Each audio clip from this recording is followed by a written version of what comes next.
Okay, well, welcome to Australia and welcome to Countdown. And first of all, there's a confession to make with someone like yourself, because over in Australia, punk rock really hasn't hit as yet. But in the week we've been here in England, there's been, with a lot of the world's top acts, a lot of talk about the new wave music or the punk rock craze that has hit. Yourself, you're one of the new bands. Can you explain to the audience exactly what is your style of music for a start, and how do you see music going in England and perhaps for the world? I don't know really, we just play rock and roll. Yeah. I just think today's music's just 70s rock and roll. Yeah. It just says what 70s is about, what it's like being young today, you know? Yeah. Just expressing our attitude. Now, have you ever sort of followed, I mean, like, let's establish, first of all, you're from Generation X, right? Yeah. Do you feel that perhaps recording companies that perhaps maybe signing up a lot of the acts are just trying to cash in on a craze that may be just going at the moment? Yeah, I mean, that always happens. I mean, there's loads of bands cashing in on it. I mean, most people just sling a tie around their neck, reckon it's punk rock. Yeah. Well, I don't know. I think there's loads of groups like that. I mean, I think there's only about a couple of, really true groups, Yeah. The rest is a load of shit. Right now, with yourselves, I mean, you obviously sort of, I mean, how long have you been going as a band? About a year. Yeah. And someone came along and wanted to sign you up. For what reason? Well, really, we waited to be signed up, if you know what I mean. Right, all these other groups jumped in, but we waited because we knew when we wanted to record, how we wanted to record, and with who in the group we wanted to record with. Yeah. And then the right company came along asking us would we sign with them. And we said, well, if you give us enough money. When they gave us 3 million, we said, yeah. Yeah. So, I mean, they came to us. And that was the whole great thing about punk rock, right? It isn't the business, isn't us going to them and crawling on our hands and knees. It's Terry Ellis crawling on his hands and knees to me. Right. And I say, thanks a lot, Terry, and take the money. Right. Now, I mean, he has some, well, I mean, we'll talk about Crystal as far as the company is concerned, and he has some, and that label has some pretty... Duff acts, yeah, I know what you mean. I Pretty mean, we're top the only acts good as act well. on it. Well, I don't know. Yeah. Don't know what top means. They're duff, if you ask me. Well, top in the sense that they have achieved, to reach the top of the charts, they have achieved to sell out concerts and Yeah, but I don't think that's what rock and roll's about. I thought rock and roll was just about great music, so, I think they're duff, because I haven't really heard any great music from Chrysalis. Right. I think we're going to be the first great thing they've had. Well, have you ever sort of followed any other form of music before? All my life I've been into rock and roll music, which is simple, which is a simple, vibrant noise, right? Which was saying things for young people very directly, right? Because the people in the groups were just young, ordinary people. They weren't like big rock stars who could only sing about the fact that someone's ripped off all their royalties. And that's what I like about punk rock. It's just back to young people singing about their own situation. And I'm young, right? And I want to hear things which speak to me, which maybe they don't give a solution, but they just verify the fact that I'm here, you know what I mean? They say the things, the problems I've got, and they just try to make you feel good, So rock and roll to me is about that. It's just noise which makes you feel great and says things simply. And I feel all those big groups, especially like some of the ones that are on our label, and all the other labels, right? A lot of them have lost that for me. So I'm trying to get that feeling back in rock and roll. Now, I don't know whether you like the Sex Pistols or not, right? But suddenly the Sex Pistols, over the last 6 months, I mean, we went through all the bullshit with, first of all EMI, then A&M, forking out all the money, and they finally found Virgin. And that made the papers, and then they were able to swear on television. Well, I mean, quite frankly, anyone can swear on television, and probably if you mic'd a cricket match or any footy match during the week, you'd find that, even the most sacred names like Tony Gregg and Ian Chappell swear on television. So there's really nothing new on that either. But they suddenly became a media commodity within themselves, And when you become a media commodity, I mean, you're immediately wanted. Now, it's the same like the Rod Stewarts or the Rolling Stones, and they've all had to go through it. The Sex Pistols now have gone to #1 in 1 week with their album, because it's taken literally 8 months for it to come out. What would happen if Generation X releases a record that went to #1, bang like that, here in America and in Australia, and everyone wanted to see you, and suddenly there's a great demand going. Well, I mean, I think that'd be fantastic, mainly because there's rock and roll, our rock and roll, the rock and roll I believe in. You know, I don't know anything about media manipulation, because to me, the Sex Pistols and other groups just make a great noise, a noise which means something to young people, right? I'd rather have them than Rod Stewart and those sort of people, because their music is important to me. I don't really know about all the media manipulation. I don't really understand all that stuff. But for me, they're just, you know, for me, our music is the music for young people today. And if it's honest and truthful, right, I think that's the music that people should be seeing. So if everybody in the world wanted to see us, I'd really love that. And then, I don't know, we'd have to cope with that situation when it arose, right? If millions of people wanted to see us, I don't know what we'd do, right? It hasn't occurred to me, it hasn't happened. We just have to cope with it when it happens. Yeah, but for instance, like, now you take the label you record for, right? Now, to enter into a recording studio, it costs X amount of money. Yeah, a lot Unless, of money. of course, you pay for it yourself. I don't know who pays for anything. I never see anything. I'll get 20 quid a week. I don't see nothing out of it. Yeah, but I'm trying to... Yeah, well, that's cool. I have to pinch things to make money. Right, well, probably so do they.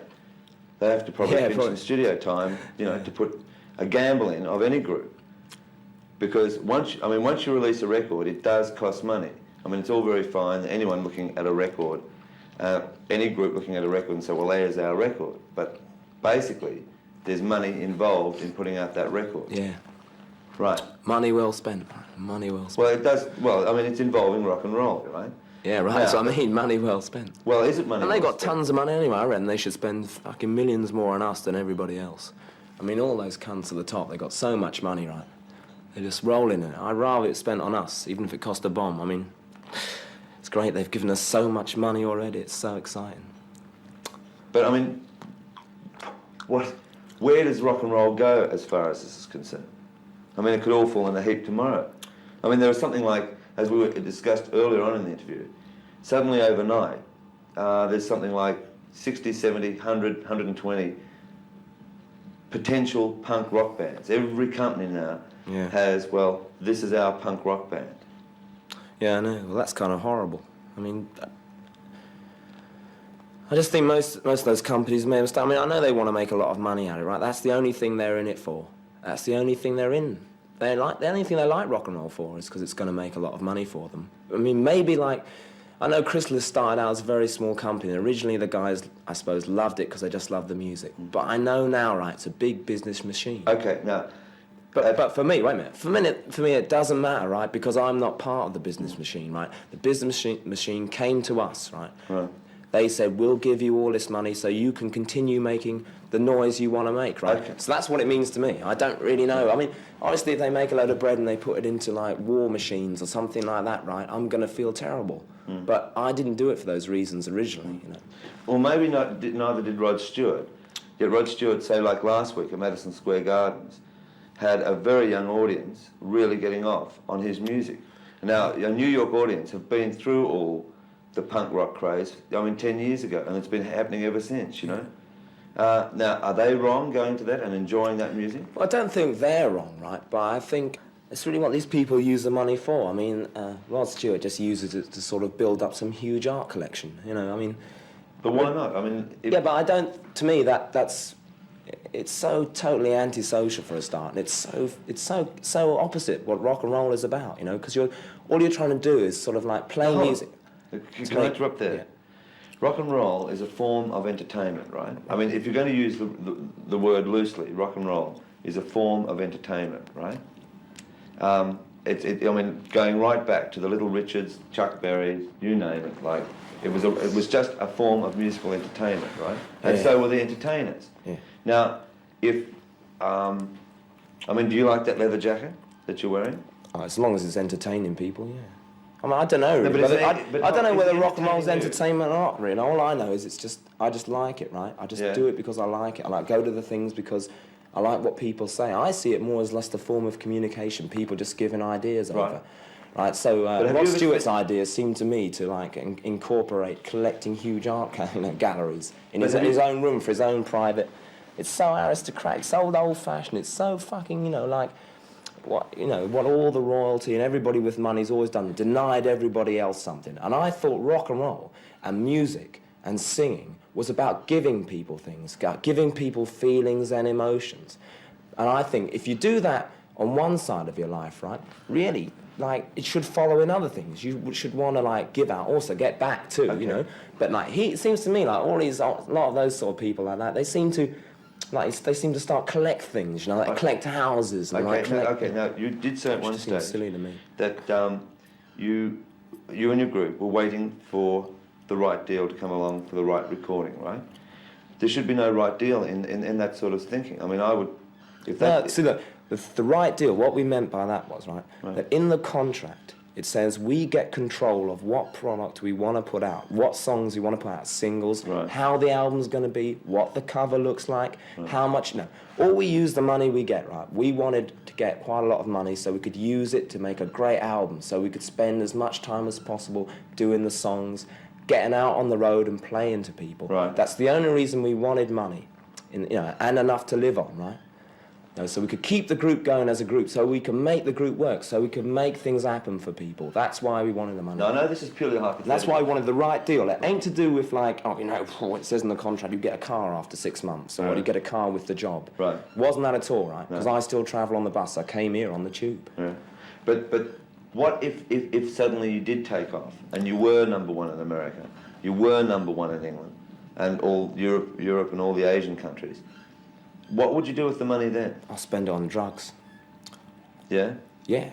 Spend it on drugs, on like having a good time, taking people out. You know, like just having great fun.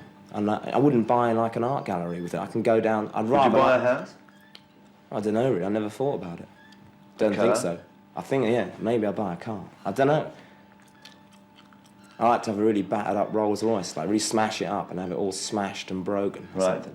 No, I mean, I don't know what I use the money for, but I try and use it for rock and roll, you know what I mean? I try and like, I wouldn't go and buy a huge great golf course or something just because I felt like playing golf.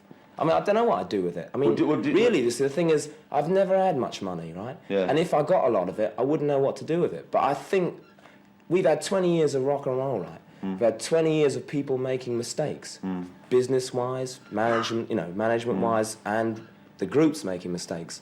And I feel, right, by this time, I know what I should do with the money. Do you think that the Eagles have made a mistake? I don't know. I think the Eagles made the mistake being the Eagles. Yeah, I mean, I don't like the Eagles, so I don't know what they're like as people, but the music, right? I don't like it. Minions do.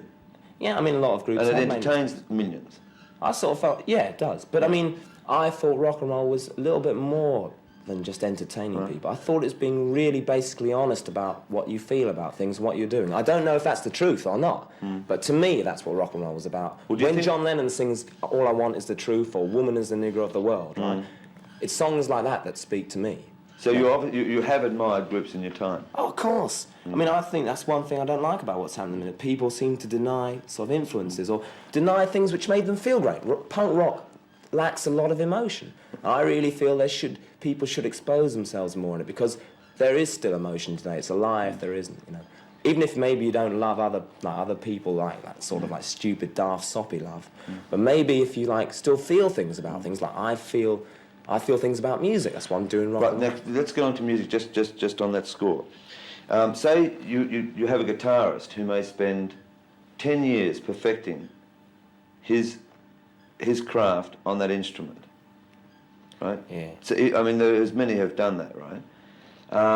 And he may be resentful purely on the pure rock and roll sense to some other little guy that may have just come up, can just twang a guitar, but happens to sort of, you know...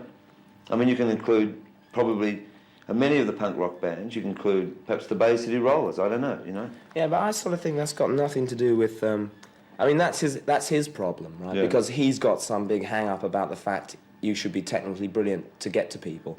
I really don't think that. I just thought it doesn't matter how you play the guitar or what process you go through. You only do it technically for yourself anyway. You do it for how you see how music or rock and roll or anything should be played. So if he thinks he's got to spend 10 years to get it right before he plays to people, that's really up to him. You see, I feel, you know, he should feel justified in himself that if people don't like it, he still believes what he's doing is the correct thing. Right. So he can, you know, I think what we're doing is the right thing because we're showing we just want to play, want to make a noise, right? We're going to take the 10 years or something just to do it publicly. Point taken. But then, do you follow football or soccer? Not really, no, I don't No? like it. I Tennis? used to like it when they scored goals, but they don't. Tennis? Cricket? Not really. Yeah, not really. No, I don't like sport. It's horrible. I hated it at school. I always used to get out of it. I used to Yeah. like skive off when it was school. Well, I mean, can you admire a soccer player that you know that Yeah, obviously like technique and skill, but I think because he has to learn his technique. yeah, but in our group, right, we've got 4 people who are working together to build a technique in which we don't need to play for 50 years to make it sound great. We're working on what we've got, on the bare essentials of what we got, which is, I think, what music should be about. Okay. You just work with what you got, right? And if we're big or if we're small, it's neither here nor there. It's just the fact that we're trying to play together Okay. and make a noise, right? Now, if So I don't know about technique. if Solid. if it's a group, if say suddenly the bubble exploded, right, and people and the masses were turning to something else. Spend. No, but I mean, but if they turned to something else, even if they're just turning up to any of the gigs and they wanted to see something else, they may want to go and see a group that can technically play.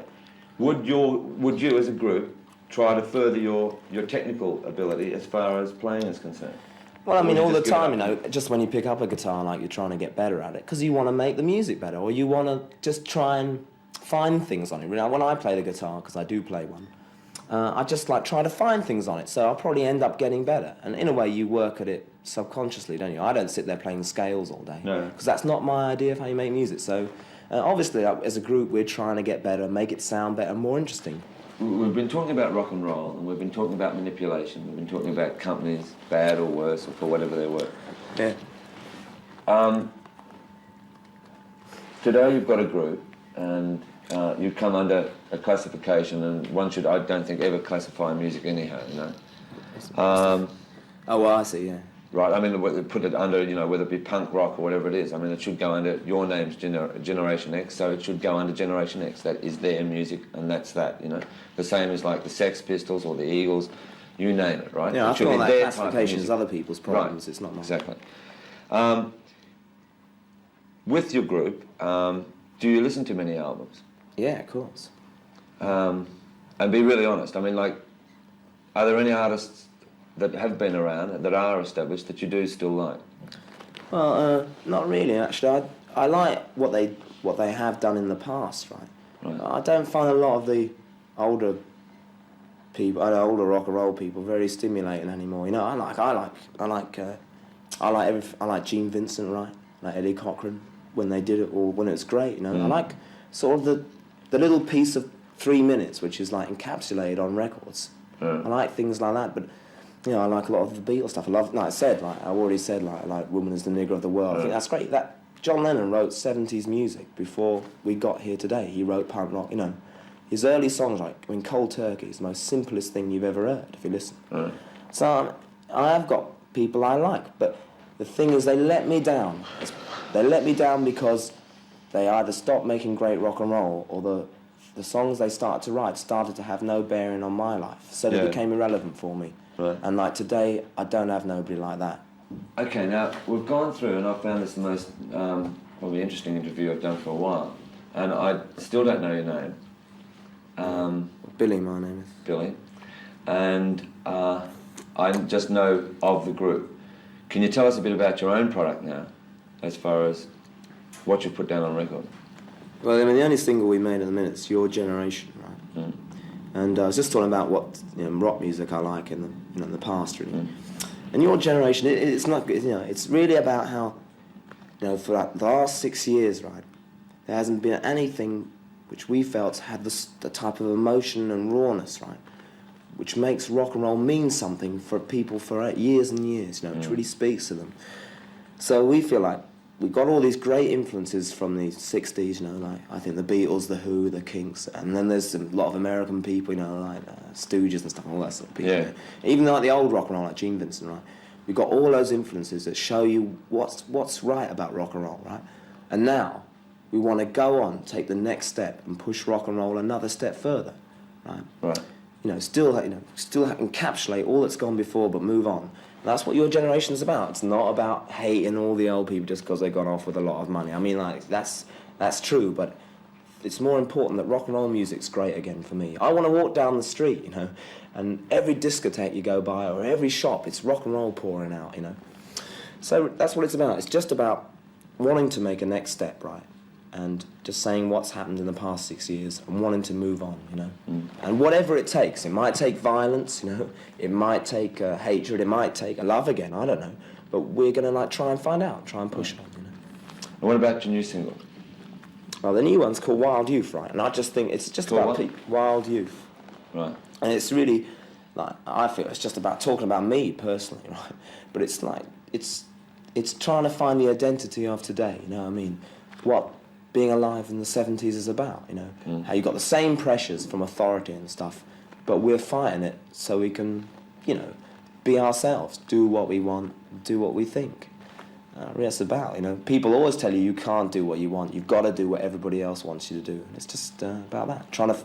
70s has had no real identity, right? It's always been trading on what's happened in the past. Right. And even punk rock started out like that, trading on the music, a little bit of the past, But the thing is, like I was saying about your generation, we've absorbed those influences, and now we're trying to find the music of today. And so Wild Youth, I feel, is like we can now approach the 70s with a new feeling, because people today have revitalised what was great about old things, but put the spirit of today in it. And Wild Youth's just about that. It's about what we feel today about being young, what things turn us on, and there's still a big fight going on, but it's still great. You can make things great today if you want them to be great. Okay, Billy, thanks for talking to us. That's right. It's actually been really good to talk to you.